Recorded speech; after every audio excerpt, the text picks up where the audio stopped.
creative inspirations.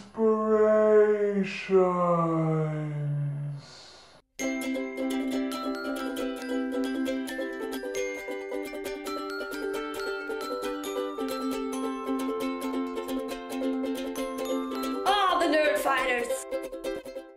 Hello, nerd fighters. How are you today? Good. Glad to hear it. Moving on. I'm gonna go ahead and just make the assumption that most of you would consider yourselves creative people. Yes? Am I right?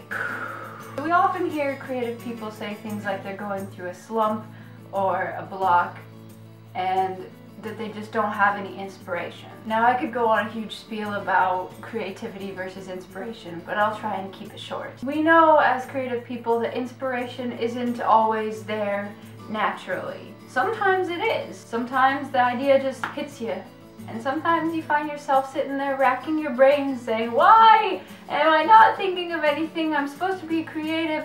Why am I not thinking of anything? Am I not creative? I must not be creative. Oh my gosh, I should go. We won't go there. No, inspiration does not always come naturally. That's why we have to be creative, because inspiration isn't always there. Or is it? These are life's questions. I would almost argue that inspiration is always there. You just have to actively search for it and keep a stockpile of it for those days when you don't feel like you have any inspiration. What I'm saying here is, don't be me. I learned the hard way after about 3.5 years what I was doing wrong as a graphic designer in school at university. It came time to talk about my ideas for my senior project, and when we were discussing it, the professors asked me who inspires me as far as graphic designers or artists, etc. I didn't have an answer. If you don't go out and actively search for people that inspire you in whatever you're trying to do, or things that inspire you in what you're trying to do, when it comes time to do what you're trying to do, you're gonna come up dry. But I do really quickly want to talk about a couple people who have inspired me in my life. Sort of recently is Linda Eder. I've always been into her music, but recently I found out that she actually was a farm girl, or at least a small town girl, and she simultaneously loved her small town life and Broadway. And for so long I've been feeling conflicted about my love of the digital world and my love of the natural world and how to combine the two, because they seem so separate and there aren't many people who fully appreciate both. Linda Eder is a perfect example of someone who has been able to appreciate and take hold of the reins of both worlds. And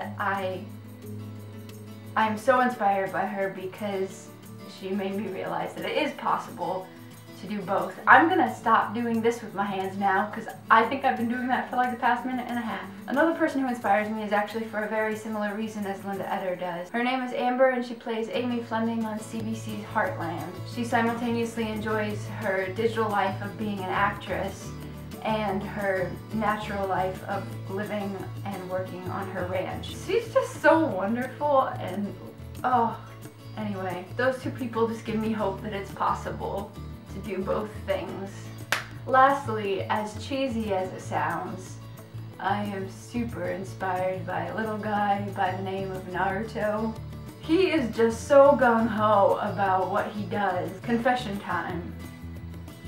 When I work out and I don't feel like running anymore, I think of Naruto and how he doesn't give up.